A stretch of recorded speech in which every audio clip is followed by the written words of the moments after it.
Hala, ano ba yung digestive system? Ano bang function sa katawan natin nun? Wow! Wala akong maintindihan. Hindi naman ata importante yun eh. Magtatanong na nga lang ako sa mga kaibigan ko.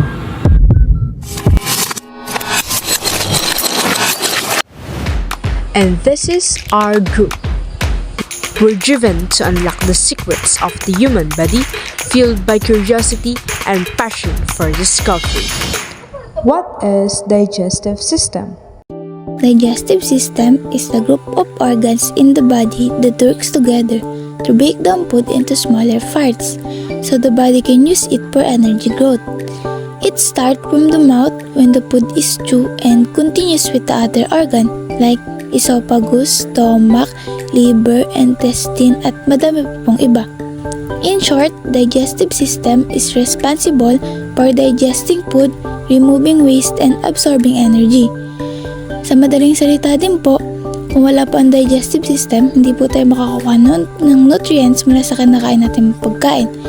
Dahil di nga po tayo nakakuha ng nutrients, maaari po tayo manghinga. What are the functions of digestive system? Good day everyone, today I will discuss about the four functions type of digestive systems. We already discussed about the definition of digestive system. So I will discuss the four function types of digestive system according to the module. So here, the first one is ingestions, and second is digestions, third absorption, and fourth elimination. I will discuss that four types of function. So first, ingestions, ito po ang pagkain pumapasok sa bibig or start ng journey ng food. So dito nagsisimula na lamdamin natin yung pagkain. So the second one is digestions. Ito po yung natutunaw sa stomach at small intestine. So here, it is breaking down food into simpler nutrients.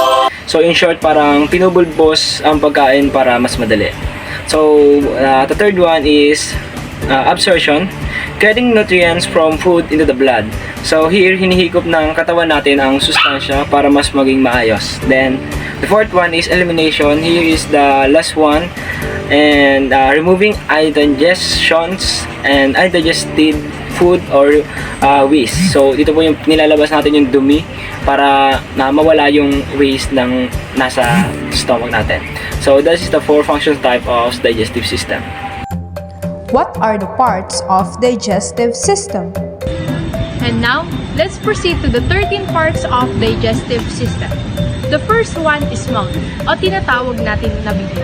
Ang bibig ang siyang tumutulong upang nguyain natin ang ating pagkain into smaller pieces. Halimbawa na lamang, meron tayong isang buong apple. At ang isang buong apple na yun ay hindi natin pwedeng kainin ng isang buo, kundi tutulungan tayo ng ating dila, labi, at ang ating mga ngipin. Ito ay tumutulong upang mag-break into smaller pieces. The mouth is essential for eating, breathing, and speaking, playing a central role in the digestive system. Salivary glands, o tinatawag natin na laway. Ang salivary glands naman ay tumutulong upang hindi maging dry ang ating pagkain sa ating bunganga. At ito din ay naglalabas ng carbohydrates upang tumulong sa pagtunaw ng pagkain. Salivary produced by salivary glands play a crucial role in lubrication, digestion, and tissue repair in the mouth. Pharynx o ang ating lalamunan. Ito ay dinadaluyan ng hangin at pagkain papunta sa loob at labas ng ating katawan. Pharynx, it acts as a muscular passageway that moves food from the mouth to the esophagus. Esophagus. Ang esophagus naman ay siyang nagsisilbing maliit na tubo magmula sa bibig hanggang sa ating stomach na nagsisilbing daanan ng ating mga kinakain. The esophagus transports foods and liquids from the throat to the stomach through peristalsis. Liver. Ang liver naman ang siyang gumagawa ng apdo at tumutulong sa paglinis ng toxins at dugo sa ating katawan. The liver is a crucial accessory digestive organ that produces bile, which is essential for breaking down and absorbing fats in the small intestine. Stomach. Ang stomach naman ang siyang imbakan ng pagkain at ito ay naglalabas ng semi-liquido na tinatawag natin na chyme. The stomach is important for digestion by serving as a temporary food storage tank, breaking down food through mechanical churning and chemical processing, and slowly emptying its liquid-like constant into the small intestine. Gallbladder o ang ating abdo. Ang gallbladder naman ang siya nagsisilbing pangtunaw sa ating mga tabang kinain. The gallbladder's importance is to store and concentrate bile as essential fluid produced by the liver for breaking down and absorbing fats during digestion. It releases bile into the small intestine when fatty foods are consumed. Pancreas. Ang pancreas naman ang siyang tumutulong upang maging balanse ang ating dugo at ang ating sugar level sa ating katawan. Ay naku, ang sarap nitong chocolate flakes ah. Ang kain kaya? Kuya na yun, chocolate flakes, pahingi ako. Naku, hingi ka na naman. Alam mo naman, bawal sa'yo matatamis, di ba? Hindi naman. Pero alam mo ba, dahil sa pancreas, tinutulungan niya tayo upang mag-balance yung sugar sa ating katawan. The pancreas is important for both digestion and hormone regulation, playing a crucial role in breaking down food and controlling blood sugar. It produces digestive enzymes that break down carbohydrate, fats, and proteins. Small intestine. Ang small intestine naman ang siya nagsisilbing sumisipsip ng sustansya at nutrients sa ating mga kinain. Completing digestion and absorbing nearly all nutrients from food including vitamins, mineral, carbohydrates, and proteins. Large intestine. Ang large intestine naman ay ang daluyan ng tubig o ang nagsisilbing imbakan ng tubig para makatulong sa ating pagdumi. Absorbing water and electrolytes, forming and eliminating phases, and housing beneficial bacteria that produce vitamins. Appendix. Ang appendix naman ay walang function sa digestive system, ngunit ito ay tumutulong sa ating immune system. Rectum. Ang rectum naman ang siya nagsisilbing imbakan ng ating dumi para hindi agad ito lumabas. The final section of the large intestine connecting the colon to the anus that store feces before they are eliminated from the body. Ang anus. Ang anus naman ang siyang nilalabasan ng ating dumi na nagmumula sa ating katawan. To allow for the passage of stool controlled by muscular ring called anal, sphincters that open and close the managed defecation.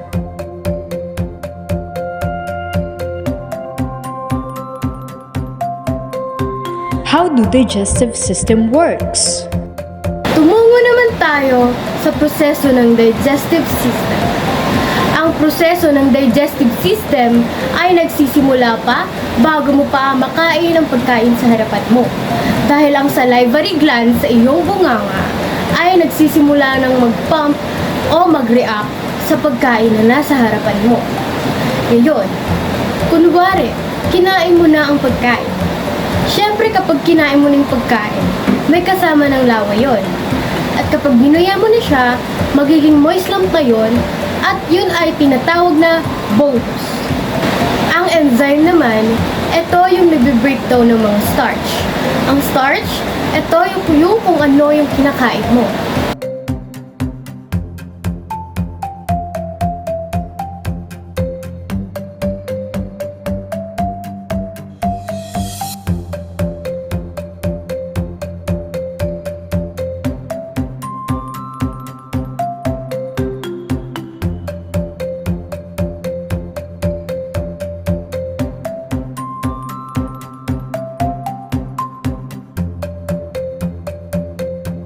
Dissolve na siya, wala na siyang proteins, mawawalan siya ng mga proteins. At yung mga hormones na yun, ayun yung nag-a-alert sa pancreas, liver, at gallbladder. Sila ang tatlong nagbe-breakdown para ma-absorb ang nutrients o mag-digest ng fat. Sila rin ang nagpo-produce ng bile, which is yellowish green na nagda-digest ng fat. After 3 hours, ang bolus sa stomach ay magiging kain na, which is mapupunta na siya sa small intestine. And yung mga leftover fiber, water, and dead cells ay mapupunta naman sa large intestine na tinatawag nating colon. Habang nagpa-process na, may matitirang remaining fluid at magde-drain out ito at magiging stool. papunta sa ating rectum. Kapag nasa rectum na ang stool, ay masense na syempre sa rectum mo papuntang anus na palabas na ang human feces. And that is how digestive system process works. And that's all, and this is the digestive system.